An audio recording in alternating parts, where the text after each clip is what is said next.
Assalamualaikum warahmatullahi wabarakatuh dan selamat sejahtera. Saya ingin membuat beberapa ulasan dan pencerahan tentang isu hutang negara yang dibangkitkan dalam 2-3 hari kebelakangan ini, terutamanya dalam posting media sosial Yang Berhormat Datuk Seri Najib Razak. Terima kasih diucapkan atas keprihatinan beliau. Izinkan saya memberi penjelasan. Pertama, saya ingin memaklumkan bahawa dari 1 Januari hingga hari ini, kesemua pinjaman kerajaan adalah berdasarkan perbelanjaan yang diluluskan di Parlimen sewaktu pembentangan Belanjawan 2021. Tidak ada dana tambahan seperti yang didakwa, selain dari hasil kerajaan yang biasa dikutip, yang kini berkurangan kerana pandemik.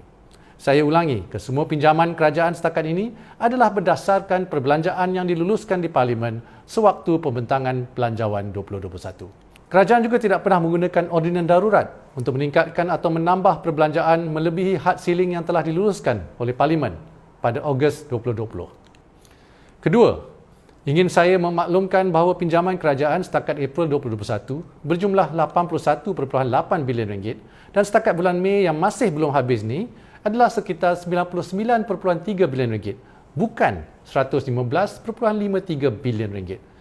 Kita sentiasa bersifat telus dan transparan. Kesemua data berkenaan kedudukan fiskal dan hutang negara diterbitkan melalui laman web MOF dan juga web statistik Bank Negara Malaysia. Jumlah 81.8 bilion ringgit ini merangkumi 31.6 bilion ringgit bagi membiayai semula hutang terdahulu yang matang dan 50.2 bilion ringgit yang sememangnya digunakan untuk membiayai perbelanjaan pembangunan. Ini semua termasuklah perbelanjaan dari kumpulan wang COVID-19 yang mana 17 bilion ringgit adalah untuk tahun 2021, merangkumi inisiatif-inisiatif semasa tempoh PKP 2 dan PKP 3 seperti bantuan prihatin rakyat, program subsidi upah, jaringan prihatin, geran khas prihatin dan program e-belia. Saya menjangkakan akan ada yang terfikir untuk bertanya, mengapakah kiraan yang dibuat oleh Kementerian Kewangan ini, iaitu 81.8 bilion ringgit, begitu berbeza dengan jumlah yang didakwa, iaitu 115.3 bilion ringgit. Saya lihat di dalam senarai yang dibentangkan oleh Datuk Seri Najib, terdapat pinjaman yang dibuat oleh Petronas, pinjaman yang dibuat oleh Khazanah dan hasil jualan kepentingan Telekom dan Siltera.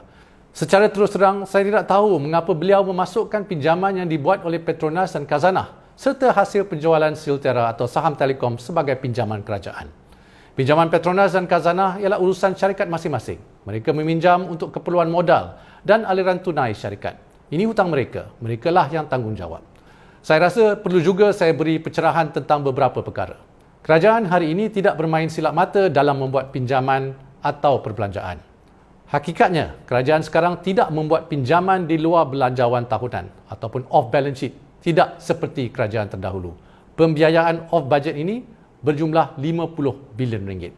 Dalam menyebut hutang negara, kita tidak dapat lari dari menyebut hutang legasi 1 MDB, SRC, SSCR dan sebagainya.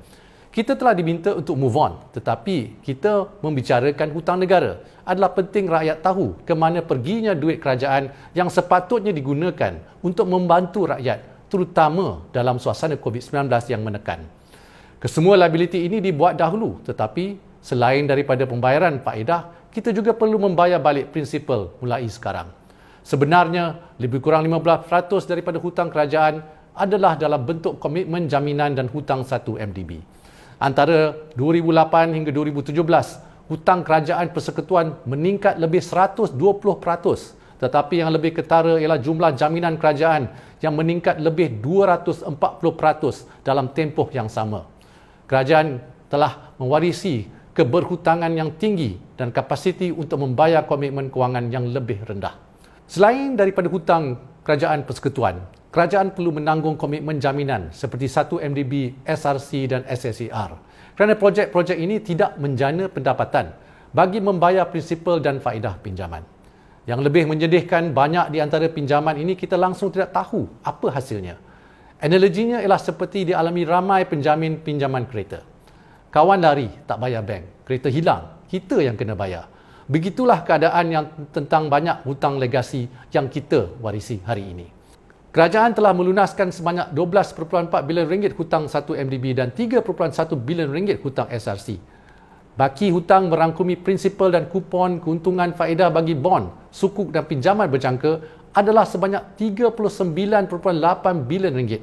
bagi 1 MDB dan 2.57 bilion ringgit bagi SRC. Bagaimana untuk move on? Kerana sebab perlu berbayar berbilion-bilion untuk pinjaman ini, kita tak dapat menggunakan dana ini untuk dibahagikan kepada rakyat semasa pandemik ini. Bayangkan berapa ramai yang kita dapat bantu dengan jumlah ini. Akhir kata, rakyat harus maklum bahawa kesemua pinjaman yang digunakan untuk membiayai program kerajaan direkodkan dalam penyata kewangan kerajaan serta akan diaudit.